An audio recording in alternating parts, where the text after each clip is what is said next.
નમસ્કાર દર્શક મિત્રો, આપણે નિહાળીશું સિટી લાઈવ ન્યૂઝ ચેનલમાં આજના મુખ્ય સમાચારો। બોપલ ગુમા નગરપાલિકામાં ભાજપનો ભવ્ય વિજય, પટેલ પાવર ફ્લોપ। રાષ્ટ્રપતિએ નવા આર્કાઇવ્સ એન્ડ રિસર્ચ સેન્ટરનું ઉદ્ઘાટન કર્યું। રાજકોટ એરપોર્ટ ખાતે રાષ્ટ્રપતિનું ભવ્ય સ્વાગત। બોપલ ગુમા નગરપાલિકામાં ભાજપનો ભવ્ય વિજય, પટેલ પાવર ફ્લોપ। ગુજરાતમાં તાલુકા પંચાયત, જિલ્લા પંચાયત અને નગરપાલિકા ઉપરાંત અમદાવાદ સહિત 6 મહાનગરપાલિકાની ચૂંટણી માટે મતગણતરી। બોપલ ગુમા નગરપાલિકામાં 36 સીટોમાંથી 35 સીટોમાં ભાજપનો ભવ્ય વિજય થયો છે। ફક્ત કોંગ્રેસને 1 સીટ મળી હતી, જ્યારે બોપલ ગુમા વિકાસ પરિષદ અપક્ષ પેનલના તમામ ઉમેદવારોની હાર થઈ હતી। બોપલ ગુમા પાલિકાની મતગણતરી આરસી ટેકનિકલ કોલેજ સોલા ખાતે રાખવામાં આવી હતી। જેમ જેમ પરિણામો આવતા ગયા તેમ કોંગ્રેસ ઉમેદવારો અને ટેકેદારો મતગણતરીના સ્થળેથી પલાયન થઈ ગયા હતા। ભાજપ અને ટેકેદારો બોપલ આવી જીતેલા ઉમેદવારોએ પોતપોતાના વિસ્તારમાંથી સરઘસ કાઢ્યા હતા। ફટાકડા ફોડી ગુલાલ ઉડાડી જીતનો જનૂન મનાવ્યો હતો। ભાજપ 6 મહાનગરપાલિકામાં ભવ્ય વિજય થયો છે અને પાટીદાર પાવર હવે ગયું છે। જ્યારે નગરપાલિકાની ચૂંટણીની 56 માંથી 42માં જીત અને કોંગ્રેસને 10 માંથી જીત મળી છે, જ્યારે જિલ્લા પંચાયત 31 માંથી ભાજપને ફાળે 6 જીત મળી છે, જ્યારે કોંગ્રેસના ફાળે 22માં જીત મળી છે।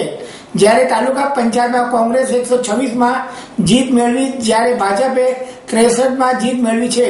15માં ત્રિશંકી જેવું પરિસ્થિતિ છે। વોર્ડ નંબર 7 માં ઊભી છું। મારું નામ ચેતના બ્રિજેશભાઈ પટેલ છે। ચેતનાબેન, ખાસ કરીને જો તમે એક મહિલા ઉમેદવાર છો, તમારા વિસ્તારમાં ખાસ કરીને મહિલાઓની સમસ્યા છે, એનું નિરાકરણ લાવવા માટે તમે શું કરશો? ખાસ કરીને અમારા વોર્ડમાં મહિલાની એક પાણીની સમસ્યા હતી। પાણીની સમસ્યા છે અને નર્મદાનું પાણી અમે 8 થી 10 મહિનાની અંદર અમે એમને લઈ આપીશું। અને મહિલાનું જે જેન્ટ્સ છે એના કરતાં મહિલાનું જે સમસ્યા છે, હું મહિલા છું, એમની હું સમજી શકું છું અને મહિલાનો જે પ્રોબ્લેમ હશે એ હું સોલ્વ જરૂર કરીશ। વિકાસ પરિષદના પ્રમુખ તરીકે અને માજી સરપંચ તરીકે હું આ ઇલેક્શન બાબતે નિવેદન આપું છું કે સરકારે પોતાની સામ દંડ ભેદ નીતિ પૂરેપૂરી બોપલ ગુમાની અંદર વાપરી ઈવીએમ સાથે ચેડા કરી એક ધાર્યું પરિણામ લેવાની એમને પોતાની જે મરજી હતી એ પૂરી કરી અને પ્રજાની અંદર ખોટો મેસેજ મોકલ્યો। આ જે વોટિંગ થયું છે એ કાયદેસર અમારા જે પ્રજાના ઉત્સાહ પ્રમાણે જે પોઝિશન હતી એમાંનું અમને રિઝલ્ટ દેખાતું નથી અને આ રિઝલ્ટ અમે માન્ય રાખતા બી નથી।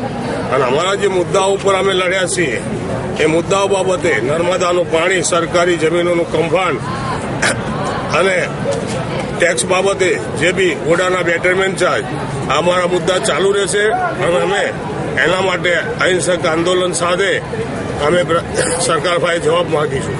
જો સુવિધા। હું હાર્દિક જોશી, અમદાવાદ જિલ્લા કોંગ્રેસ મહામંત્રી છું। આ જે પણ બોપલ ગુમા નગરપાલિકાનો ચુકાદો આવ્યો છે એ એકદમ અણધાર્યો અને પ્રજાને જે અભિપ્રાય હતો, જે પ્રજા અમારા પ્રત્યે હતી, એવો કોઈ પ્રકારનો ચુકાદો નથી। હવે પ્રજાને જે સાચો સેવક જોતો હતો એ તો અહીંયા એકે ચૂંટાયા નથી। ખોટા વાયદા અને ખોટો વિકાસની વાતો કરવાવાળા માણસો અહીંયા ચૂંટાઈને આવ્યા છે અને ઘણો બધો મતનો પણ તફાવત જે અમારા લોકલ પડ્યા છે અને ઘણા બધા મતદાર યાદીમાંથી જાણી જોઈ એક સાજિશ કરીને અમારા લોકોના નામ કાઢવામાં આવ્યા છે। આની અમે એક પીઆઈએલ કરશું કાલ દાખલ અને જોઈશું હાઈકોર્ટ શું ચુકાદો આપે છે, રિઇલેક્શન આપે છે કે શું આપે છે, જોવા જેવું રહેશે। ઉમેદવારી નોંધાવી છે ભારતીય જનતા પાર્ટીના ભાજપ મંડળ જનતાએ જે નિર્ણય આપ્યો છે એ બહુ સરસ નિર્ણય આપ્યો છે અને પબ્લિકને જે નગરપાલિકા તરફથી અને ભાજપ મંડળ મતદારોનો ખૂબ ખૂબ આભાર માનું છું અને જે અમારા પર વિશ્વાસ મૂક્યો છે એ વિશ્વાસને અમે અડગ નહીં કરવા દઈએ અને વિકાસની રાહે અમે કામ કરીશું અને ચોક્કસ વિકાસ થશે। માન્ય આનંદીબેનના વિસ્તારની અંદર આ વિકાસ થયો છે, આનાથી વધારે વિકાસ થશે એવું અપેક્ષા ભારતીય જનતા તરફથી બોપલ નગરપાલિકાના વોટરોને હું આભાર માનું છું। જય હિન્દ, ભારત માતા કી જય। ખાસ કરીને તમારા વિસ્તારની સમસ્યા શું છે? મારા વિસ્તારની સમસ્યા અત્યારે કોઈ નથી, ફક્ત નર્મદા પાણીની જે સમસ્યા એ છેલ્લા 6 મહિનાની અંદર અમે નર્મદા પાણી અવશ્ય ઘરે ઘરે આપી દેવાનું પ્લાનિંગ છે અને અમારું એના બજેટ બી ફળવાઈ ગયેલું છે। અને લોકોએ મહિલા વિકાસ બોપલમાં એનો વિજય થયો છે. હું દરેક બોપલ ઉંમરના જે નાગરિકોનો આભાર માનું છું અને જે વોટ નથી આપ્યો એમને બી આભાર માનું છું. અને ખરેખર મતલબ કે હવે ભગવાન એમને સદબુદ્ધિ આપે કે ગતિશીલ ગુજરાતનો વિકાસ થયો છે એ બધા લોકોએ જોયું છે.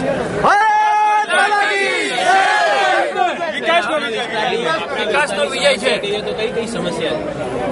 અમારા વિસ્તારમાં ખાસ પાણીની જે ક્ષાર પાણીની હું પહેલા એ જ ધ્યાનમાં લઈશ કે દરેક જણને નર્મદાનું પાણી ઘરો સુધી પહોંચે તેવી આશા રાખું છું. નર્મદાના પાણી જરૂર લાવવાનું એ અમારું પહેલું કામ છે. ચલો રોલી બેન, આપણું નામ શું છે? કયા વોર્ડમાંથી આપ વિજય થયા છો? વોર્ડ નંબર 5 માંથી કાનલબેન શુક્લ. બેન, ખાસ કરીને આપ એક મહિલા ઉમેદવાર છો. તમારા વિસ્તારમાં મહિલાઓની કઈ કઈ સમસ્યા આપને સાંભળવા મળી છે ચૂંટણી પ્રચાર દરમિયાન?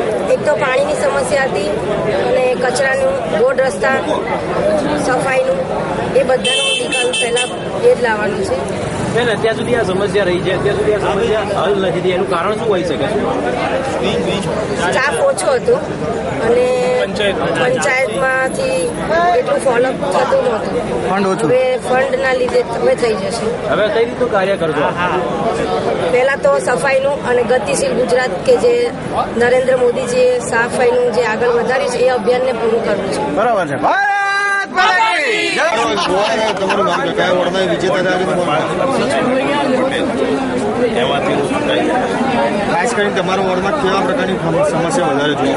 સમસ્યા તો એ બેને હમણાં વિકાસ કર્યો છે, ઘણો વિકાસ કર્યો છે, ઘણી ગ્રાન્ટો આવી આનંદ એટલે વિકાસમાં તો નર્મદાનું પાણીનો ખાલી પ્રશ્ન તો એ બી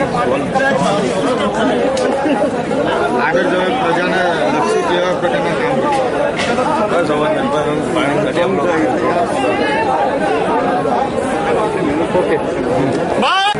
બરોબર. તમારી પેનલનો વિજય થયો છે, તો હવે તમે કયા કયા કાર્ય અધૂરા રહી ગયા છે એ પૂરા કરવાના છે તેનો જવાબ થોડો આપજો.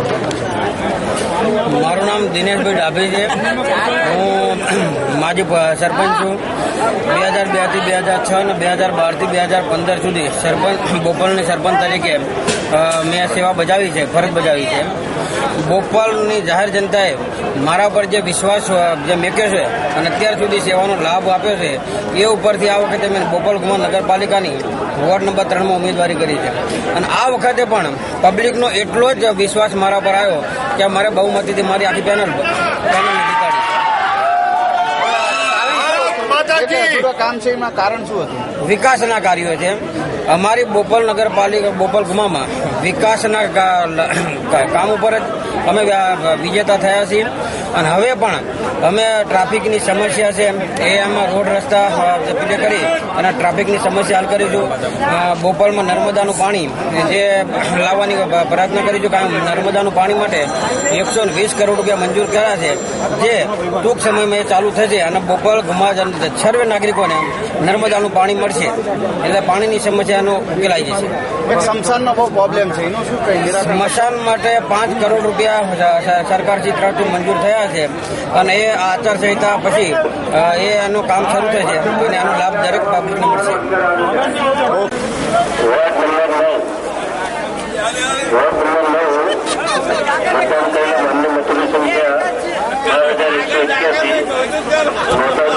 मतों की संख्या 69, कुल मतों की संख्या 12,250. જે પૈકી અર્જુનસિંહ મોતીસિંહ રાજપૂત ભારતીય જનતા પાર્ટી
રાષ્ટ્રપતિએ નવા આર્કેડાઇઝ એન્ડ રિસર્ચ સેન્ટરનું ઉદ્ઘાટન કર્યું.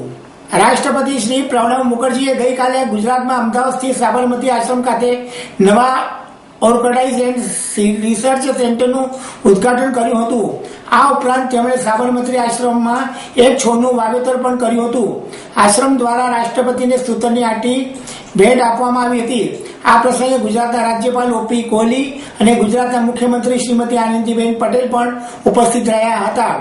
રાષ્ટ્રપતિશ્રીએ જણાવ્યું હતું કે આપણે એવા સમયમાં જીવીએ છીએ જ્યારે ગાંધીજીની અગાઉ ક્યારેય ન હતી એટલી જરૂર ન હતી. તેમના શબ્દો અને સંદેશ ફેલાવવા માટે અગાઉ ક્યારેય ન હતી એટલી જવાબદારી અત્યારે આપણા ખભા ઉપર છે.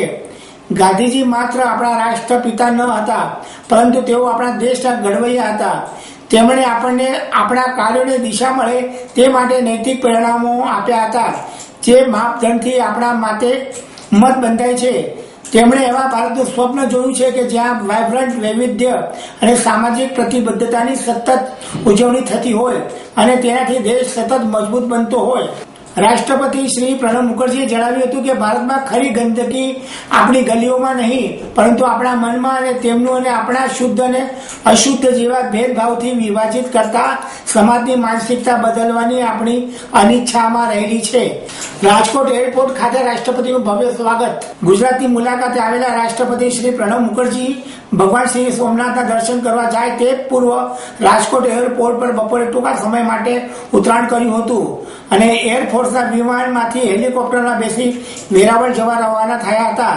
રાજકોટ એરપોર્ટ ખાતે લાલ જાજમ બિછાવી જિલ્લા વહીવટીતંત્ર તેમજ મહાનુભાવો દ્વારા તેમનું સ્વાગત કરવામાં આવ્યું હતું. આપ નિહાળતા રહો સિટી લાઈવ ન્યૂઝ ચેનલ. આ હતા આજના મુખ્ય સમાચારો.